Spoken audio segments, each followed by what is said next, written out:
So KCR వ్యూహం ఏంటి ఏముండబోతా ఉంది 2 సంవత్సరాల తర్వాత కీలక పరిణామాలు అయితే బీఆర్ఎస్ పార్టీలో చోటు చేసుకుంటా ఉన్నాయి. ఎటువంటి వ్యూహంతో రాబోతా ఉన్నారు? కేసీఆర్ గారు సంచలనం ఎక్కడున్నా. కేసీఆర్ గారి మాట కూడా సంచలనమే, ఎక్కడ ఏం మాట్లాడినా కూడా సంచలనమే అవుతుంది.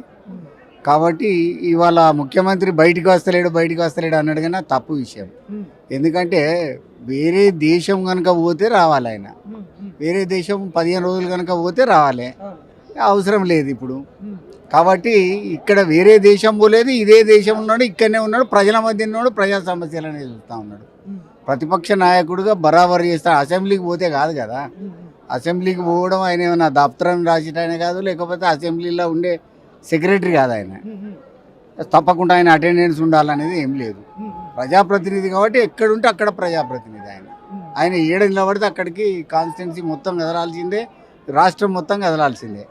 కాబట్టి వాళ్ళ కేసీఆర్ గారు వచ్చిన విషయం ఏంటంటే సభ్యత్వం ఒకటి, సభ్యత్వ కార్యక్రమం తీసుకోవాలి ఒకటి, తర్వాత తద్వారా కమిటీలు కూడా వేసుకోవాలనేది ఇంకొకటి, రెండవది. తర్వాత ఇంకా వేరే చెప్తారు కావచ్చు, మరి చెప్తారేందో తెలియదు. ఎట్లా ఉంది అంటే పార్టీ ఫిరాయింపు తర్వాత పార్టీ బలహీనం అయిందన్న వాదనలు కూడా వినబడతా ఉన్నాయి. పార్టీ ఎప్పుడు బలహీనపడదు. ఈ పార్టీకి ఉన్నటువంటి చరిష్మా ఏరే తెలంగాణ గురించి మాట్లాడే పార్టీ ఏదన్నా ఉంటే చెప్పుకుంటారు, ఏది లేదు కదా.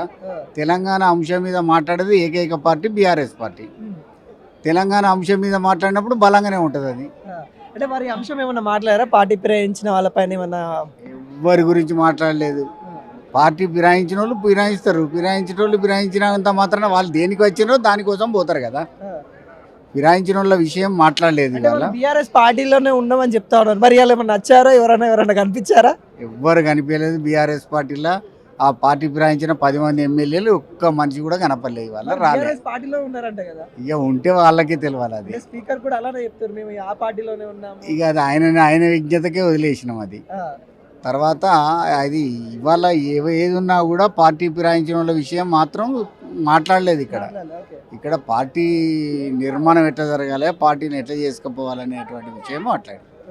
అంటే ఎటువంటి అంటే ఇప్పటికీ కొంత కాంగ్రెస్ నేతలు ఎదురు చూస్తూ ఉన్నారు. కేసీఆర్ ఏం చెప్పిండు లోపల, ఏం చెప్తారు? ఆ ఎదురు చూస్తే కాంగ్రెస్ నేతలకు కావచ్చు, ప్రజలకు కానీ ఏం చెప్తారు? కేసీఆర్ గారు ప్రెస్ మీట్ పెట్టిండ్రు కదా, ప్రెస్ మీట్కి ముందే వాళ్ళు ఒక ప్రెస్ మీట్ పెట్టాలనుకున్నారు.